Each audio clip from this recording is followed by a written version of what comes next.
गणेशाय नमः। ओम श्री परमात्मने नमः। कर्पूरगौरं करुणावतारं संसारसारं भुजगेन्द्रहरं सदा वसन्तं हृदयारविन्दे भवं भवानी सहितं नमामि।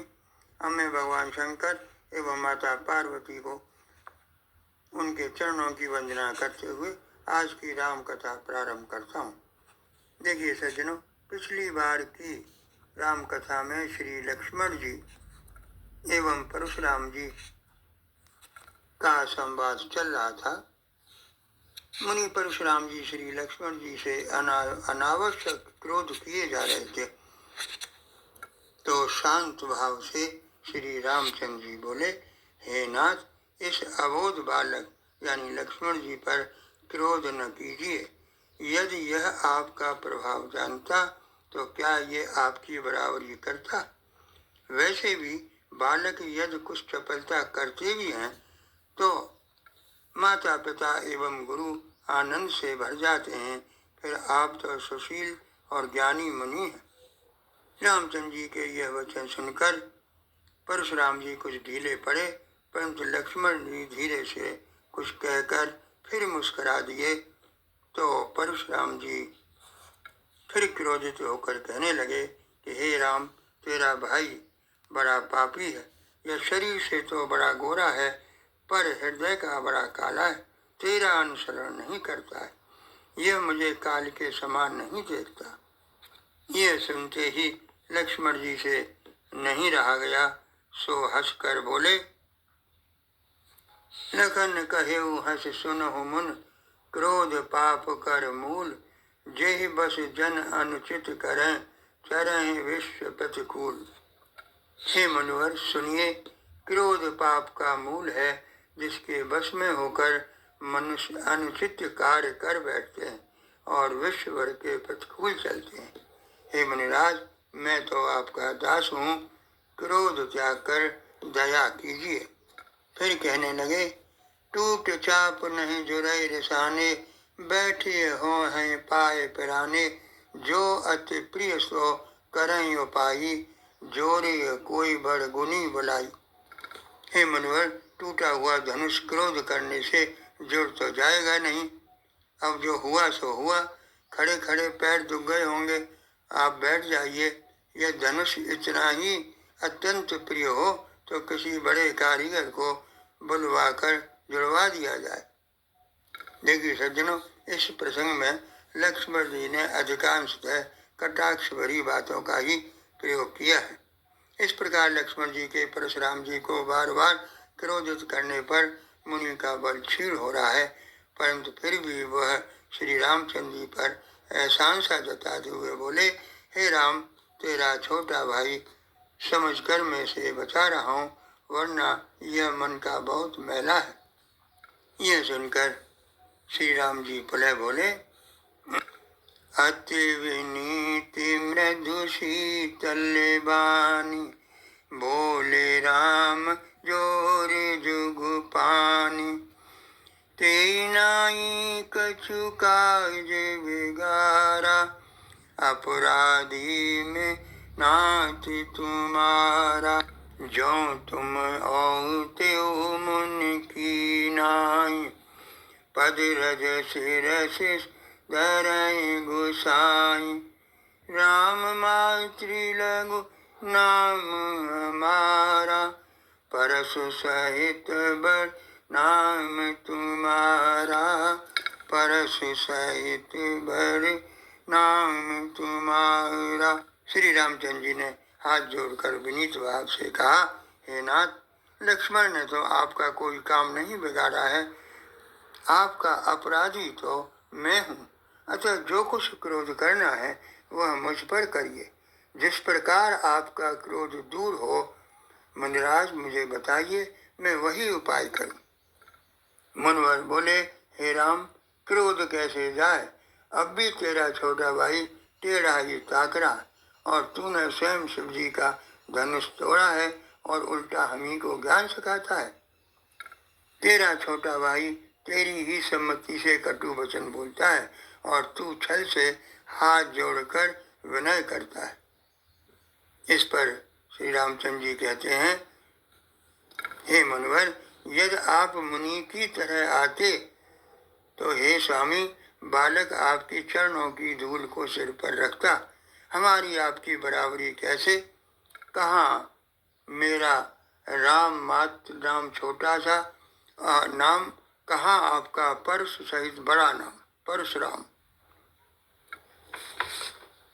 प्रभु श्री राम के बार बार विप्र कहने से परशुराम जी और चढ़ जाते हैं। सो कहते हैं, तू मुझे निरा ब्राह्मण ही समझता है, मेरा प्रभाव तुझे मालूम नहीं है, इसी से तू ब्राह्मण के धोखे से मेरा निरादर कर रहा है। तूने धनुष तोड़ डाला, इसलिए अहंकार हो गया है, मानो संसार जीत कर खड़ा है। इस पर श्री रामचंद्र जी ने कहा कि मुनिवर, विचार कर बोलिए, आपका क्रोध बहुत बड़ा है, जबकि मेरी भूल बहुत छोटी है। पुराना धनुष था, छूते ही टूट गया, मैं कैसे अभिमान करूं? फिर कहने लगे, जो हम निद रही विप्रबद, सत्य सुनहु रघुनाथ, तो अस को जग सुबट जे, भय बस नावै मात। हे रघुनाथ, यदि हम सचमुच ब्राह्मण कहकर निरादर करते हैं तो यह सत्य सुनिए कि फिर संसार में ऐसा कौन योद्धा है जिससे हम डर के मस्तक नवाएं। क्षत्रिय का शरीर धरकर जो युद्ध से डर गया, उस नीच ने अपने कुल पर कलंक लगा दिया। मैं स्वभाव से ही कहता हूँ, कुल की प्रशंसा करके नहीं, कि रघुवंशी रण में काल से भी नहीं डरते। देखिए सज्जनों, आज के हमारे सैनिक भी इसी रघुवंशी परंपरा का निर्वाहन करते हैं। वे भी रण से कभी भागते नहीं। यहाँ पुनः 4 चौपाई हैं। विप्रवंश की असी प्रवताई, अभय होई जो तुम्हें डराई। सुन मृदु गूढ़ बचन रघुपति के, उधरे पटल पर सुधर मति के। राम रमापति करे धन लेहु, खेचौ चाप मिटे संदेहु। देत चाप आपुई चल गयऊ, परशुराम मन विस्मय भयऊ। परशुराम मन विस्मय भयऊ। रामचंद्र जी कहने लगे, ब्राह्मण की ऐसी प्रवृत्ता है कि जो आपसे डरता है वह सबसे निर्भय हो जाता है। श्री रघुनाथ जी के कोमल और रहस्यपूर्ण वचन सुनकर परशुराम जी की बुद्धि के पटल खुल गए। यहाँ परशुराम जी को कुछ ज्ञान हुआ तो कहने लगे, हे राम, हे लक्ष्मीपति, धनुष को हाथ में लीजिए और खींचिए, जिससे मेरा संदेह मिट जाए। परशुराम जी धनुष देने लगे तो वह अपने आप ही चला गया। तब परशुराम जी के मन में बड़ा आश्चर्य हुआ और तब प्रभु का प्रभाव जाना। तब वे कहने लगे, जय रघुवंश बनज बन भानु, गहन धनुज कुल दैन किसानु। विनयशील करुणा गुण सागर, जयत बचन रचना अति नागर। अनुचित बहुत कयो ज्ञाता, क्षमौ क्षमा मंदिर दो भ्राता। कहे जय जय जय रघुकुल के तू, भृगुपति गए बनई तप हेतु। भृगुपति गए बनई तप हेतु। हे रघुकुल रूपी कमल बन के सूर, राक्षसों के कुल रूपी जंगल को भस्म करने वाले अग्न, आपकी जय हो। हे विनयशील करुणा के सागर, हे बचनों की रचना में अत्यंत चतुर, आपकी जय हो। मैंने अनजाने में आपको बहुत से अनुचित वचन कहे, हे क्षमा के मंदिर दोनों भाई, मुझे क्षमा करें। हे रघुकुल के पताका स्वरूप श्री रामचंद्र जी, आपकी जय हो, जय हो, जय हो। ऐसा कहकर परशुराम जी तप करने वन में चले गए। अब जो दुष्ट राजा बचे थे वे भी मुनि के जाने के बाद बहुत डर गए। देवन दीनी दुंदुभी प्रभु पर बरसें फूल, हर से पूर नर नार सब मिटी मोह मैसूल। देवताओं ने हर्षित होकर प्रभु के ऊपर पुष्प बरसाए। जनकपुर के लोग हर्षित हुए, उनका मोह मैसूल मिट गया। यानी परशुराम जी के कारण जो व्यवधान हुआ उसका समाधान हो गया।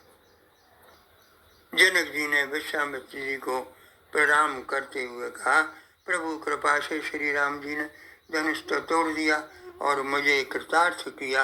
अब आपकी जैसी आज्ञा हो वैसा किया जाए।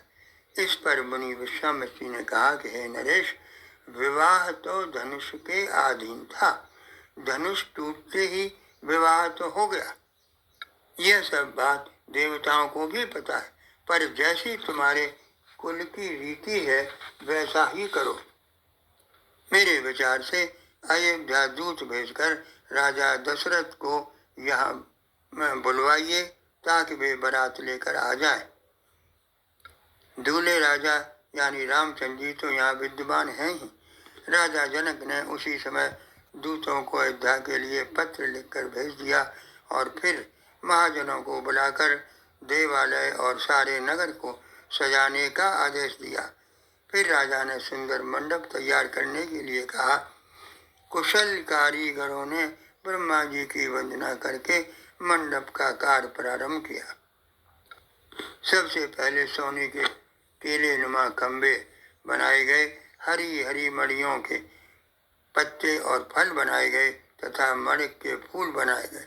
सोने की सुंदर नागबेल, बीच बीच में मोतियों का सुंदर झालरें हैं, लाल हरे सफेद फिरोजी रंग के मणिक, पन्ने हीरे और फिरोजी, इन रत्नों को चीर कर कमल के फूल बनाए गए। भौरे और पक्षी भी बनाए गए जो हवा के सहारे गूंजते और गूंजते थे। खम्भों पर देवताओं की मूर्तियां बन गढ़कर निकाली जो मंगल द्रव्य के लिए खड़ी थी। देखिए सज्जनों, मेरे विचार से तो आज भी कुछ धनाढ्य लोगों के शादी विवाह में इसी प्रकार की सजावट देखी जाती। मंडप की अति विचित्र रचना देखकर ब्रह्मा जी भी चकित रह गए। मंगल कलश अनेक बनाए, ध्वज पताक पट चवर सुहाए, जेहि मंडप दुल्हन वैदेही, सो बर ने अस्मत कर दे। अनेकों मंगल कलश और सुंदर ध्वजा पताका पर्दे और चवर बनाए गए। जिस मंडप में श्री जानकी जी दुल्हन होंगी, और किस कवि की ऐसी बुद्धि है जो उसका वर्णन कर सके। जिस मंडप में रूप और गुणों के समुद्र श्री रामचंद्र जी दूल्हे होंगे, वह मंडप तीनों लोकों में प्रसिद्ध होना ही चाहिए। जनक जी के महल की जैसी शोभा है वैसी ही नगर के प्रत्येक घर की शोभा। उस समय के तीर्थ को जिसने देखा 14 भवन तुच्छ लगने लगे। जिस नगर में लक्ष्मी जी कपट से स्त्री का सुंदर वेश बनाकर रहती हैं, उस नगर की शोभा का वर्णन करने में सरस्वती जी शेष जी भी सकुचाते हैं। पहुँची दूत रामपुर पावन, हर से नगर विलोक सुहावन, करे प्रणाम तिन पाती दीनी, मुदित महीप आप लीनी। उधर जनक जी के दूत पवित्र पुरी अयोध्या नगरी पहुंच गए। सुंदर नगर देखकर अति हर्षित हुए। दूतों ने राज दरबार में पहुंचकर राजा दशरथ को प्रणाम किया तथा वह पत्र राजा को दिया। प्रसन्न होकर राजा दशरथ ने स्वयं उठकर पत्र लिया। फिर धीरज धरकर उन्होंने पत्रिका पढ़ी। सारी बात समझकर सभा भी हर्षित हुई। फिर उन्होंने दूतों को अपने पास बिठाकर पूछा, भैया कहो दोनों बच्चे कुशल से तो हैं? जिस दिन से मुनि उन्हें अपने साथ ले गए हैं उस दिन से आज ही उनकी खबर मिली है। वास्तव में उन दिनों टेलीफोन अथवा मोबाइल तो होते नहीं थे। सब कुछ संदेशवाहक ही खबरों का आदान प्रदान करते थे। फिर कहने लगे, कहो तो राजा जनक ने उन्हें कैसे पहचाना? यह प्रिय वचन सुनकर दूत मुस्कुराए। कहने लगे, सुनहु महीपत मुकुट मन, तुम सम धन्य न को, राम लखन जिनके तनय विश्व विभूषण दो। दूतों ने कहा, हे राजन सुनिए, आपके समान धन्य और कोई नहीं है, जिनके राम और लक्ष्मण जैसे पुत्र हैं, जो विश्व के विभूषण। आप कहते हैं उन्हें कैसे पहचाना? तो हे राजन आप तनिक विचार कीजिए कि क्या सूर्य को दीपक लेकर देखा जाता है? दूतों के प्रश्नवाचक उत्तर सुनकर राजा अत्यंत हर्षित हुए। फिर दूत उस समय का वर्णन करने लगे।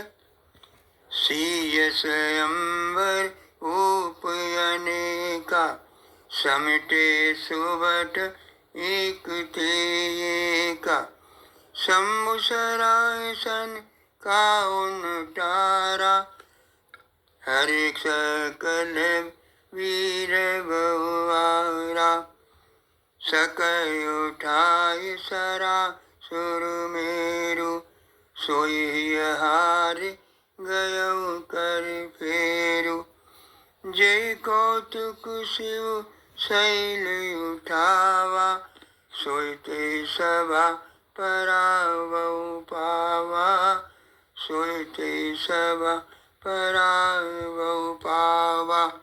दूतों ने कहा, सुनिए महाराज, सीता जी के स्वयंवर में एक से बढ़कर एक अनेक राजा एकत्रित हुए, परंतु शिव जी के धनुष को कोई टस से मस नहीं कर सका। वाराणसुर जो सुमेरु पर्वत को उठा सकता था और अभिमानी रावण जिसने कैलाश को उठा लिया था, वे भी इस धनुष की परिक्रमा करके चले गए। तहाँ राम रघुवंश मन सुनिए महामहिपाल, भंजे उचाप प्रयास बिन जिम गज पंकज नार। हे महाराज सुनिए, जहाँ ऐसे ऐसे योद्धा हार मान गए, रघुवंश मणि श्री रामचंद्र जी ने बिना ही प्रयास के शिव जी के धनुष को वैसे ही तोड़ डाला जैसे हाथी कमल की डंडी को तोड़ डालता है। हाँ, इस बीच एक घटना अवश्य हुई, वह यह कि धनुष टूटने की बात सुनकर परशुराम जी क्रोध भरकर आए और उन्होंने बहुत प्रकार से आंखें दिखलाई, पर अंत में उन्होंने श्री रामचंद्र जी का बल देखकर उन्हें अपना धनुष बाढ़ दे दिया और बहुत प्रकार विनती कर वन को गमन किया। हे राजन, श्री रामचंद्र जी की तरह लक्ष्मण जी भी बड़े तेजवान हैं, उनके तो देखने मात्र से ही बड़े अच्छे अच्छे राजा लोग कांप उठते थे। फिर दूतों ने दोनों भाइयों की शक्ति का बखान किया, जिसे सुन सभा सहित राजा दशरथ प्रेम में मग्न हो गए और दूतों को निछावर देने लगे, परंतु दूतों ने इसे नीति विरुद्ध कहकर राजा से क्षमा मांगने लगे। सभी ने बहुत सुख माना। फिर राजा उठकर वशिष्ठ जी के पास गए और उन्होंने पत्रिका दी तो दूतों को बुलाकर सारी बात बताई। सुनि बोले गुरु अति सुख पाई, पुण्य पुरुष का मैं सुख छाई, जिम सरिता सागर मऊ जाई, जद पिताई कामना नाई, तुम ते अधिक पुण्य बड़ काके, राजन राम सरिस सुत जाके, तुम कौं सर्व काल कल्याणा, सजऊं बरात बजाए निशाना। राजा सब रनवासी बुलाई, जनक पत्र का वाच सुनाई। प्रेम प्रफुल्लित राजै रानी, मनौ से किन सुन वार दीवानी, मनौ से किन सुन वार दीवानी। समाचार सुनकर अत्यंत सुख पाकर गुरु वशिष्ठ जी बोले, पुण्यात्मा पुरुष के लिए पृथ्वी सुख से छाई हुई है। जैसे नदियाँ समुद्र में जाती हैं, यद्यपि समुद्र को नदी की कामना नहीं हो, वैसे ही सुख और संपत्ति बिना ही बनाए धर्मात्मा पुरुष के पास आती है। हे राजन, तुमसे अधिक पुण्य और किसका होगा, जिसके राम शरी के पुत्र हैं। तुम्हारे लिए सभी कालों में कल्याण है, अतः डंका बजवाकर बारात सजाओ। राजा ने रनवास को बुलाकर जनक जी की पत्रिका बाँचकर सुनाई। समाचार सुनकर सब रानियां हर्ष से भर गईं। प्रेम में प्रफुल्लित सब रानियां ऐसी सुशोभित हो रही हैं जैसे मोरनी बादलों की गरज सुनकर प्रफुल्लित होती हैं। तब रानियों ने ब्राह्मणों को दान दिए और भिक्षुकों को बुलाकर नौछावर उन्हें दी। 14 लोकों में उत्साह भर गया कि जानकी जी और श्री रघुनाथ जी का विवाह होगा। सब मनोहर वाणी से मंगल गीत गा रही हैं। अनेकों प्रकार के मनोहर मांगलिक कार्य हो रहे हैं और बहुत से नगाड़े बज रहे हैं। सुंदर स्त्रियां श्री रामचंद्र जी और श्री सीता जी का नाम लेकर मंगल गीत गा रही हैं। शोभा दशरथ भवन कय को कवि कर भरने पार, जहाँ सकल सुर शीस मन राम लीन अब। दशरथ जी के महल की शोभा का वर्णन कौन कवि कर सकता है, जहाँ देवताओं के शिरोमणि श्री रामचंद्र जी ने अवतार लिया। आगे की कथा में राजा दशरथ एवं नगर वासियों की बारात के रूप में जनकपुर के लिए प्रस्थान का वर्णन किया जाएगा। अतः इस कथा को हम यहीं विराम देते हैं। जय श्री राम।